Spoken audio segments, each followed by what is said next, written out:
1992. A massive explosion kills Italy's leading mafia prosecutor. It was an act of revenge, ordered by one of the most ruthless bosses in the history of the Italian mafia. Some called him the Short One. His enemies called him the Beast.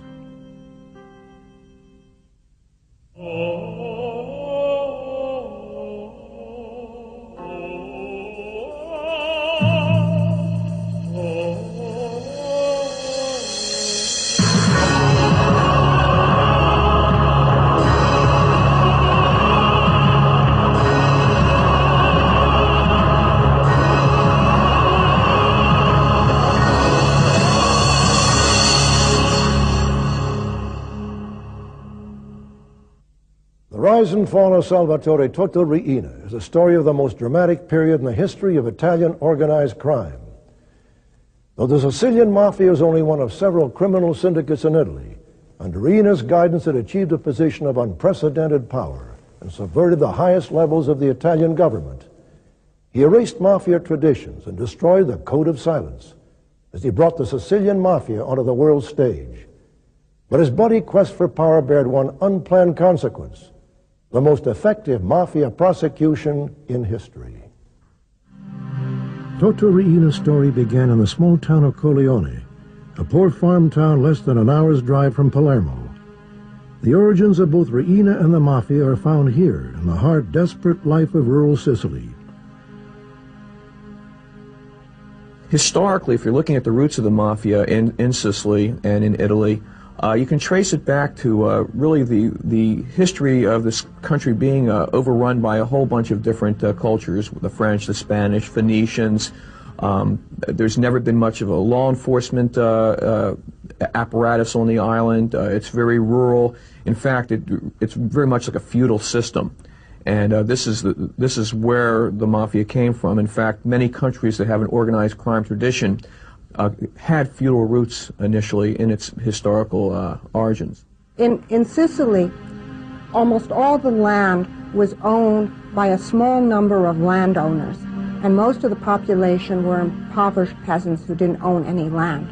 And the landowners either lived in the big cities of Sicily or they lived on the mainland of Italy.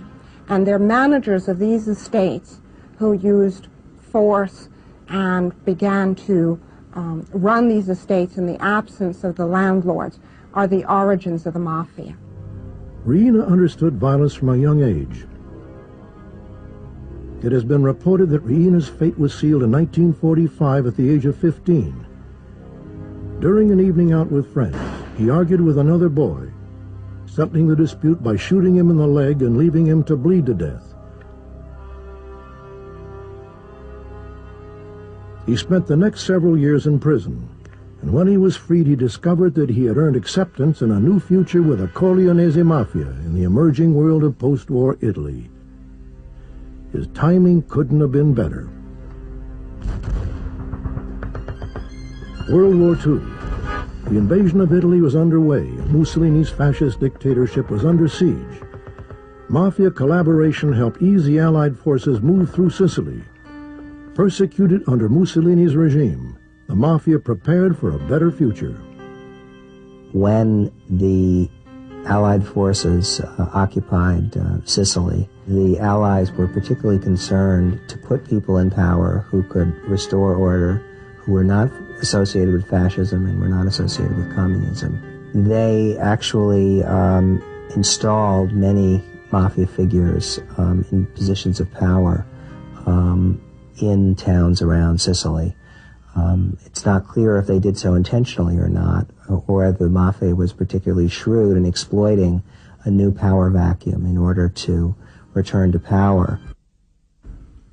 As Palermo was made the regional capital of Sicily, and Sicily was made an autonomous region of the Italian state, a great deal of government money flowed into Palermo, and the Mafia was very quick to follow that money. And there was a building boom in Palermo itself, and the Mafia went into the real estate business in a very major way. Profits and power. By the early 1960s, the Sicilian Mafia enjoyed an unprecedented abundance of riches. Inevitably, there was a frantic scramble for power among major Mafia families, a violent war in the battle for domination that laid the groundwork for the rise of Totò Riina. The Mafia's war against itself attracted national attention in 1963, when 7 police officers were murdered in a car bomb attack. Public outrage led to the first large-scale Mafia crackdown in Italian history. Nearly 2,000 Mafia members were arrested, including most of the major bosses. Many were forced to flee the country. Even Totò Riina, by now second in command to Corleonese boss Luciano Leggio, was captured, only to be acquitted a short time later. The Mafia soon decided to disband its ruling commission and assume a low profile. It formed a temporary governing body of 3 major Mafia bosses, including Luciano Leggio. In time, public attention shifted elsewhere, and with it the government's appetite for a continuing war against the Mafia. Slowly, the Sicilian Mafia began to rebuild. In prison for life and beset by health and legal problems, Luciano Leggio eventually granted his seat on the triumvirate to Totò Riina. Leggio had, I think, escaped from a medical clinic where he was in Rome, and then was arrested definitively in 1974 in a hideout in Milan, and has been in custody ever since. So gradually, although he never officially was stripped of his power, the day-to-day operation of the Corleonese Mafia was then taken over by Riina, and so gradually, with the passing of time, Riina became the effective head of the Corleonese Mafia. Though the Mafia officially frowned on narcotics trafficking, an unofficial network had developed to take advantage of the new market in the United States, the market for heroin. The authorities called it the Pizza Connection. Once again, Riina would find himself in an ideal position at a critical time.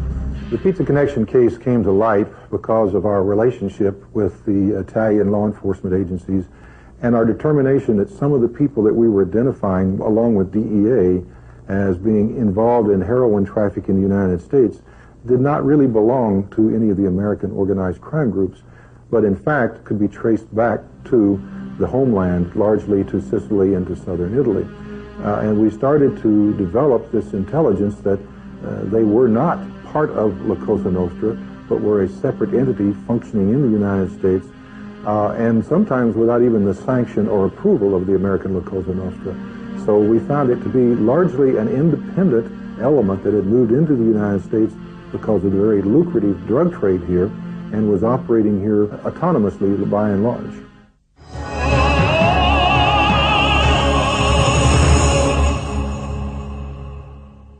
Former Assistant U.S. Attorney Richard Martin recalls early assumptions about the Sicilian Mafia. The interesting phenomena for the Sicilian Mafia is that they were, compared to the American Mafia, way behind. They were an agrarian-based organization that had really small involvement in things that we traditionally associate the American Mafia with, that is labor corruption, construction, industries like that. The Sicilian Mafia was not really actively involved. What changed all of that was the cigarette trafficking and then the narcotics trafficking, and took them from sort of backwards, agrarian-based, feudal sort of organization to a multinational business that generated billions of dollars. And that change had a dramatic effect on the structure of the Sicilian organization. The Sicilian Mafia was bringing in more money than it could launder. One story tells of an apartment rented simply to store cash profits. Once again, Mafia families would compete for ultimate power. But now, Riina and the Corleonese Mafia would lead the war. Riina's involvement in heroin smuggling was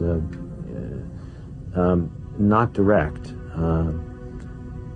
He, being from Corleone, had few natural connections to the original narcotics traffic. He didn't have boat captains who had access, he didn't have laboratories, and he didn't have a network of people in the United States to ship to.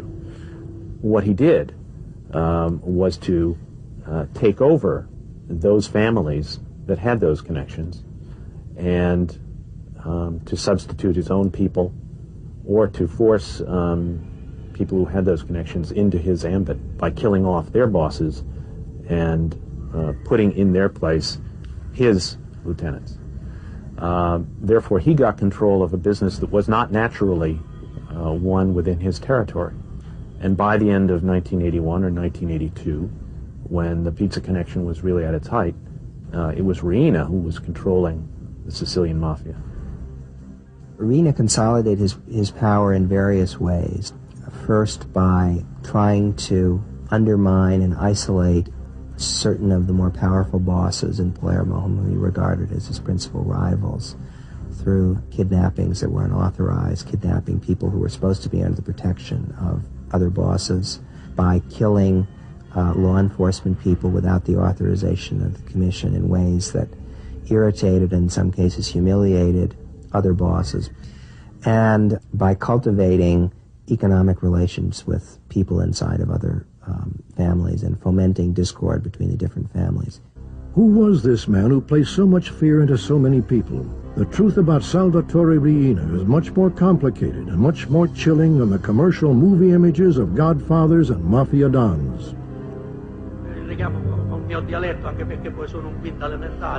Riina does not speak Italian well, speaks no other languages to my knowledge, has really not traveled outside of Italy and Sicily, and made no effort to be involved in or interested in international matters other than narcotics trafficking. At the same time, he has an extraordinary memory. Remembers the names and places of everything that happens, and had a tremendous ability to put into operation a plan that allowed his people to go around, become involved in families and take them over. People say that he never forgot any slight or any favor, and would reward those who favored him and eliminate those who had slighted him. He's stocky and looks rough, as distinct from the people who he had eliminated on the commission, who had been able to circulate in legitimate society, present themselves as businessmen. And Riina never did that, never tried to do that. He is known, among his fellow mafiosi as an extremely tough, cruel man, a person not given to random violence, but a person who, of great suspicion and instinct and ability to, whose sort of fundamental instinct is to eliminate anyone who might be of danger to him. Inzerillo was one of the key members of the Sicilian Mafia, one of the commission members, and controlled a substantial amount of the narcotics. Inzerillo believed that by doing business with Riina, and by owing money to Riina, Riina would have an economic reason to keep him alive. Instead, Riina, at a meeting that was scheduled for a payment, killed Inzerillo, and thereafter killed all of his male family members, including one of his young sons, who at one time had said that he would have vengeance on Riina. Riina, along with one of his killers, took that boy and chopped off his arm, and while the boy was bleeding to death, told him that you will never use this arm to go after Riina. He then fed the arm to the pigs and killed the boy. That was the kind of message of violence that had a tremendous impact on the families in Palermo. And even though Riina's smaller in numbers and less well known, they were successful and took over the Mafia. Riina's rule went against all of the traditions of the Mafia. Killing children and women was only part of his strategy. turning family against family, making a travesty of loyalties within families, and trafficking narcotics further undermined the culture of solidarity and omertà, the code of silence that had protected the Mafia for so long.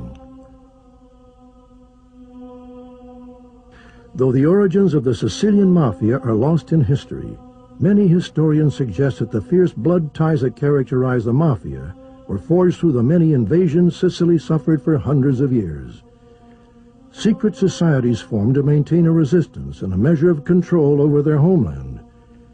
Riina's destruction of this ancient spirit of brotherhood, which had insulated Mafia members for generations, changed the very nature of the organization. Through fear, through intimidation, through murder and treachery, Riina's reign of terror had taken hold. Mafia involvement in refining and smuggling heroin had a dramatic consequence on the people of Italy. Deaths from overdose rose from 8 in 1974 to thousands by the late 1980s, with an estimated 200,000 Italian addicts. The Sicilian Mafia had helped to create a social crisis. This was a problem when suddenly the sons of wealthy families across Italy, the sons of government officials and daughters of business people and bureaucrats, were finding syringes, in their homes and having children die of overdose. This became a problem that was too big for the government to ignore. Add to that the fact that in order to protect this new business, the Mafia was beginning to kill over-curious police officials who were looking for heroin refineries and trying to crack down on the drug trade. And add to this the fact that the Corleones were beginning to kill the other Mafia bosses and the hundreds of people who stood behind those Mafia bosses in order to consolidate those problems.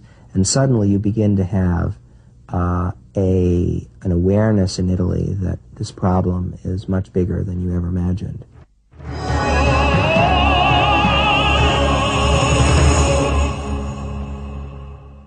The government's first steps were tentative. The dangers both politically and physically made success uncertain. In a climate of great danger and a history of violent retaliation, a native son of Palermo was brought into the new Mafia investigations. Giovanni Falcone led a new kind of investigation that soon drew the attention of the Italian people, members of the Mafia, and Totò Riina himself. He started out as a bankruptcy investigator looking into fraudulent bankruptcies, and used those same techniques of financial investigation to attack the Mafia by tracing the money and proving that individuals who had no jobs and no legitimate source of income could not reasonably have acquired the multi-million dollars that were passing through their accounts and reflected in their properties. He was able to trace movements of narcotics that were seized, connect them to those people, show the bank transfers, and demonstrate that the Sicilian Mafia was actually in charge of traffic to the United States. Because at that time it was impossible to get members of the Sicilian Mafia to talk, the fact that the Mafia began to go into the heroin business meant that it had to deal with people outside of its organization who were much less reliable than people within the organization. So that, for example, they would have to corrupt, let's say, an airline employee who would agree to bring a bag from one country to another. That person, because that person wasn't a professional criminal and was easy to scare, you arrest that person, you threaten to keep them in jail for the rest of their life, and suddenly they're talking to the police and telling you everything they know. So he would take advantage of all of these people in order to find new areas of weakness within the organization, ways of breaking into the organization through its expansion. And he did that very effectively in some of these early cases and won convictions. At the same time that Falcone was pursuing the heroin connection from the financial side from Sicily, we in the United States were pursuing the same traffickers up the chain of distribution through and back to Sicily. And in 1982, Falcone came to New York, and I was introduced to him with my friend and thereafter trial partner, Louis Freeh. And we saw in him something quite different from what we expected. We saw a professional, intelligent, well-prepared magistrate who knew this organization better than we did. And we saw in him the possibility of exchanging information and, for the first time really, putting together an international effort to combat this organization. The Italian-American Working Group was formed to exchange operational case information and to learn better from each other how we could better penetrate these seemingly connected drug trafficking organizations. It evolved into an apparatus at the highest policy level where the United States and Italy coordinated their activities. It resulted in the Maxi trials in Italy, the Pizza Connection cases, and even some of the commission cases here in the United States. In his 30-year career with the FBI, former Associate Deputy Director of Investigations Oliver Buck Gravel was deeply involved in the anti-mafia investigation. The very first meeting of the working group was right after the assassination of General Dalla Chiesa, who was a hero in Italy and was the prefect of Palermo. And he had been killed by the Mafia, and that was weighing heavily on our heads when we came together in Quantico in October of 1982. And I remember the eloquent speeches that the Italians made about how they needed help because this menace was so strong that even their senior officials were at risk. And we were very empathetic to that need and that concern. Dr. Falcone was particularly effective in conveying the concern of the Italians in how that their whole system was so penetrated they needed help to cleanse themselves of this menace. Even as the Mafia struck back, investigations on both sides of the Atlantic began to gain momentum. 1984 marked a dramatic breakthrough in the capture of Tommaso Buscetta, a former high-ranking member of the Sicilian Mafia, whose hatred of Salvatore Riina drove him to a stunning decision. Buscetta had been a member of the Mafia since shortly after World War II and had seen the Mafia change over those years. And when the war broke out between two factions of the Mafia, he was allied with the faction that was losing. And even though he tried to leave Palermo, go to South America, and escape the battle, a lot of his family members were killed. Therefore, when he was extradited back to Italy in 1984, he was fearful that more of his family members would be killed, and he decided that the Mafia had betrayed its own principles, and that the way that he could best protect his family and himself was to cooperate. But Buscetta would speak to only one man, a fellow Sicilian, Giovanni Falcone. Though they had never met, Falcone's reputation was well known in the Mafia.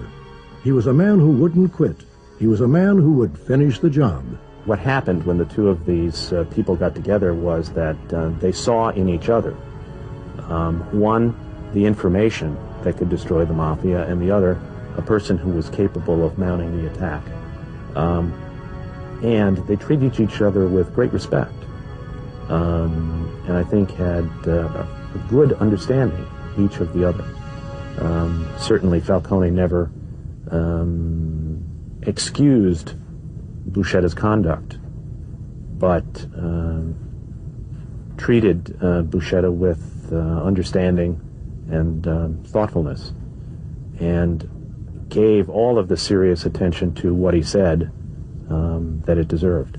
Early on in their relationship, Buscetta asked Falcone for a cigarette. Since he was a prisoner, he didn't have access to cigarettes. And Falcone gave him a cigarette and gave him the remainder of the cigarettes in the package he had already opened. And at a later time, Buscetta explained to him that had Falcone given him an unopened pack of cigarettes, that might have seemed too much, almost humiliating to Buscetta. But since the pack was already opened, it was somehow an acceptable gift. This seems very trivial, but these are ways in which two people measured one another, and Falcone instinctively understood who Buscetta was, what culture he had come from, and what the way of behaving with Buscetta should be. He was the first Sicilian Mafia member to ever testify in a court of law in Italy against the Mafia. But more, he identified more than 400 members of the Mafia, drew an ornogram of the entire organization, identified the members of the commission, explained how they operated, explained how the structure made those people who were on the commission responsible legally for what the soldiers did. And through Buscetta, Falcone was able to structure an indictment that made all of those people responsible who had ordered the killings of hundreds of Mafia members, politicians, judges, and police officers in the preceding 10 years. His evidence simply opened the skin of the organization so that at one time they were able to identify the entire structure. Buscetta gave investigators their first look into the structure of the Mafia. He explained how the lowest soldier on the street was part of a team headed by a captain. The captains in turn reported to the family leadership. There was an underboss, a boss who headed the family, and perhaps one or two consiglieri or counselors. The 30 families that ruled Palermo were divided into 10 districts. Each district consisted of 3 families. Each district would elect a representative to serve on the commission that ruled the Mafia, which was responsible for laying down policy, mediating disputes, and handing down decisions regarding important murders. Though the idea was to create a democratic organization, Buscetta explained in practice, authority was actually imposed by the man who had taken control, Totò Riina. For the first time, prosecutors could prove a direct connection between the actions of Mafia soldiers and the rule of the beast.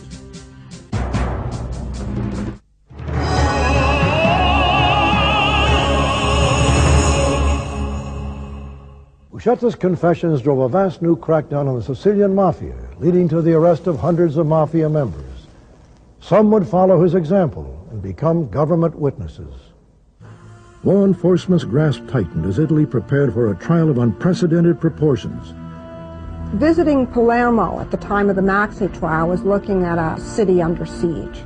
There were extra law enforcement brought in from all over Italy to help supplement the law enforcement personnel that resided in Sicily. Judges, investigators were under constant armed guard with bodyguards.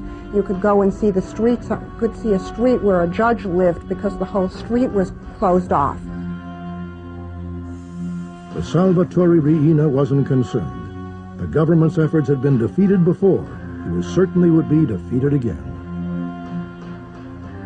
But what he didn't recognize is that what had happened during the period of time that Falcone was after the Mafia is that a great public support had developed behind doing something about the Mafia. People were fed up with what was going on. They were fed up with people like Riina. They had lost that sense of support that the Mafia had traditionally had, where the Mafia helps poor people and helps them solve problems and looks out for them, helps them in their times of need and so on.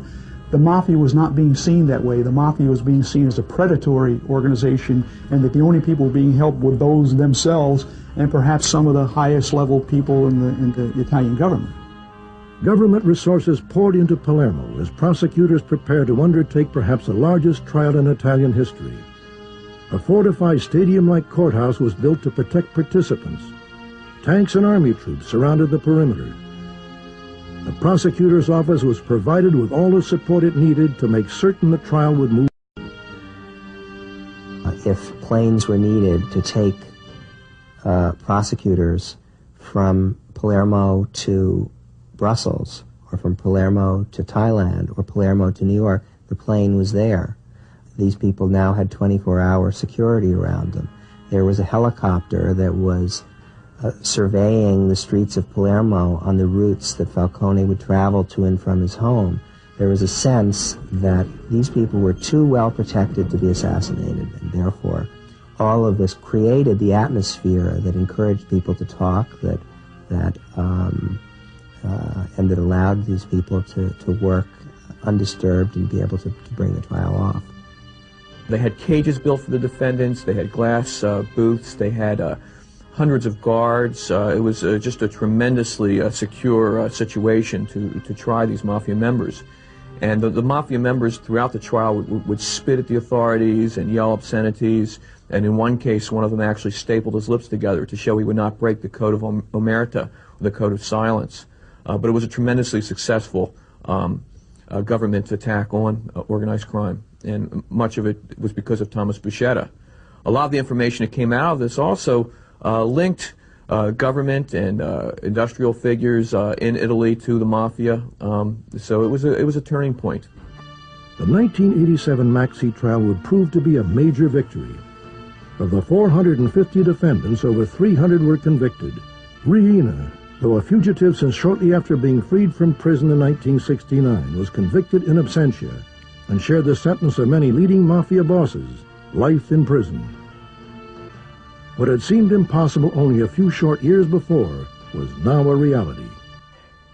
Assured that appeals would be heard by parties favorable to the Sicilian Mafia, Salvatore Riina remained confident. Some convictions were overturned, and Buscetta's assertion of a ruling commission was brought into doubt. Riina, meanwhile, continued to live freely, seemingly beyond the reach of law enforcement. What happened after the Maxi trial is very strange and very indicative of the way things went in Italy at that time. The trial ended in this great victory, and yet the head of the investigative office of Palermo decided to retire after the trial and was assured by government sources that Giovanni Falcone would replace him as head of the office, guaranteeing continuity in the Mafia investigations. Instead, an elderly magistrate on the verge of retirement with no experience in Mafia trials was made the head of this office, and Falcone was rejected for the position. And so here finally Italy finds a group of prosecutors who are willing and able and successful in prosecuting the Mafia. And instead of being rewarded with positions of greater responsibility, more resources to continue what they're doing, they are denigrated publicly, actually put under investigation for completely frivolous and meaningless charges, and their life is made almost impossible, so that the investigations under this new and very ill-prepared chief of staff come to a virtual halt. Falcone was frustrated. Though his work had been hailed during the Maxi trial, now it seemed that the lessons of the 1960s had been forgotten. Riina and the Mafia had nothing to fear from the government, and certainly nothing to fear from Falcone. When it was learned that Falcone had been invited to work in Rome with a new Minister of Justice, his removal from Palermo was seen as proof of his ultimate failure. In Rome, however, Falcone would prove even more dangerous to the Mafia than ever before. He began to plan an even wider assault against the Mafia, and when the Italian Supreme Court declined to reverse a Maxi trial conviction, sealing the fate of hundreds of jailed mafiosi, it was Riina's strategy, not Falcone's, that had failed.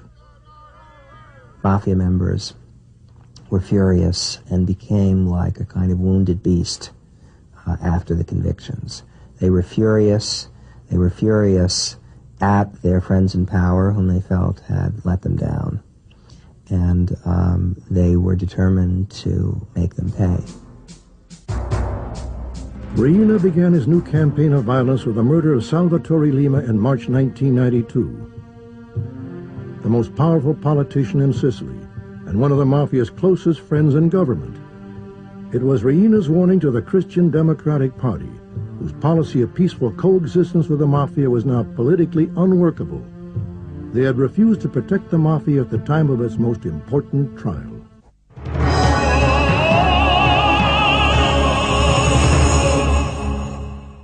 Less than 3 months later, the Sicilian Mafia took another step in its escalating battle against the government. It proved to be Totò Riina's most costly mistake. For Giovanni Falcone, receiving a death threat was part of the job, including at this conference in Rome only 2 weeks before his death. But threats wouldn't deter him from his work. Every time we had a meeting, I would pull him aside and we would talk about his safety, and he assured me that he was taking precautions and that he had an excellent bodyguard, and he had an entire group assigned to him for protection, and that he was doing all that was humanly possible to protect his life, because he knew that he was a target, but that he had to go forward. Anybody who knew what he was doing and what had happened to his two prior bosses who had been executed knew that he was in danger all the time. He was protected by bodyguards and bulletproof cars, lived in an apartment that was really more like a bunker. His office could only be entered through a series of doors with cameras looking at who was entering. But he was philosophical about it. He was certainly not fatalistic, believed that the enemy was after him, but wanted to accomplish what he could, as long as he could. The Mafia had planned this killing very carefully. They had people in Rome who were able to communicate by cellular phone the moment that Falcone left his office. Someone waiting at the airport could then communicate to people in Palermo. The plane is taken off and it's heading toward Palermo. There were people waiting outside the airport to signal his arrival. And then a couple of miles from the airport, a squad of mafiosi had placed an enormous quantity of explosives in a kind of drain pipe that was underneath the highway itself, so that then, on a signal from someone else, they then detonated this truly massive quantity of explosives. Falcone was murdered on Memorial Day weekend in 1992. I was at one of my best friend's weddings. I was going to be his best man that day. And I got a phone call from Louis Free, who had heard the news. And I was upset and naturally distressed, but not terribly surprised. Although we thought that by taking the position that he had taken about a year before in Rome, that he had left Palermo, he was having an impact on justice nationally in Italy, and that perhaps he had escaped the Mafia. I think he should be remembered as a hero, not just for law enforcement, but for everybody. His life and his career proved the efforts of one man can make a difference in the lives of people. He was a remarkable man, a man who truly believed in justice. Public reaction to the death of Giovanni Falcone took on the dimensions of a national tragedy. Disbelief, shock, and outrage swept the country. It seemed as if Riina and the Mafia were winning the war. People blamed the government in part, and it was part of stimulating a kind of popular and civic revolt in Palermo, in many cities in Sicily, and in many cities throughout Italy. For example, in a series of demonstrations in Palermo itself, women around the city began to hang sheets, in some cases with written banners on them, outside of their windows and on their balconies where they normally hung their laundry. And these sheets were meant to signify protest against the killings. And they vowed that they would continue hanging out these sheets and these signs of protest until the killers of Falcone were brought to justice. Buscetta talked again to prosecutors and began to talk about members of the Mafia who had connections with politicians in Sicily in a way that he had chosen not to do in 1984 because, as he said to Falcone and is included in his questioning, he didn't believe that the system in Italy was ready to digest that information.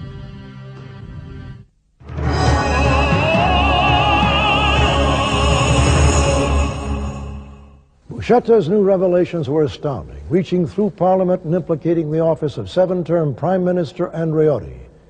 To continue Falcone's work, another legendary Mafia prosecutor was appointed as his replacement. A childhood friend who had worked with Falcone through years of investigating the Mafia, Paola Borsellino, shared both Falcone's determination to win the struggle and the fierce support of the Italian people. But 2 months later, as Borsellino arrived outside his mother's home, another explosion rocked Palermo. A stunned Italy watched yet another funeral, and a sense of even greater outrage took hold. Government officials who attended the funeral of Borsellino's bodyguards were assaulted by furious crowds. The bodyguard service itself rebelled against the government's poor efforts to protect them. The public demanded the strongest response yet against the Mafia. Immediately, 7,000 army soldiers were sent to Sicily to show that the government and not the Mafia was in charge. New laws were passed that created a witness protection program in Italy, encouraging hundreds of Mafia members to become government witnesses. So that you had 2 categories of people who turned against Riina. Members of the losing faction who had managed to survive cooperated against him, and members of the winning group, or those people who had been co-opted because they were part of the narcotics traffic. But the most interesting group, and the people who had the freshest information, were his bodyguards and drivers who feared that they were about to be killed, or learned that they were about to be killed, and decided the only way to save themselves was to cooperate against Riina. So that as time went on, he created an increasing number of people who were ready to cooperate against him. Finally, on January 15, 1993, with little fanfare and no resistance, police arrested Salvatore Totò Riina as he drove unarmed through the streets of Palermo. At first he claimed to be an itinerant farmhand on visit to the city, but soon it was clear this was the beast. In February 1999, Salvatore Totò Riina was sentenced to life in prison for the murder of Paolo Borsellino. Added to convictions for the murder of Giovanni Falcone and many other Mafia crimes, Riina's fate was sealed several times over. Though he will never see freedom again, the Mafia is still very much alive.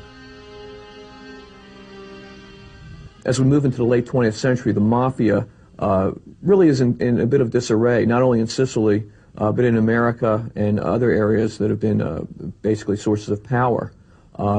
New crime-fighting techniques by the government have put some of the leaders behind jail. As they get farther and farther away from their traditional roots, a lot has been lost as far as the relationships between the Mafia groups, as well as this predilection of informers to come out. This is totally against the traditional code. And so, if anything, this new phenomenon of the informant is allowed basically the Mafia to turn in on itself and destroy itself. Salvatore Riina lived free for over 20 years, confident in the Mafia's control and secure in his freedom, never betrayed by those who believed the myth that the Mafia defended the poor from those who would exploit them. In his bloody quest for power, Riina defended that myth, perhaps forever. Will the Sicilian Mafia return to the position it once had? Recent history has shown that organized crime can be defeated, but only if law enforcement continues the struggle, and only if the people demand it. I'm Robert Stack. Thanks for joining.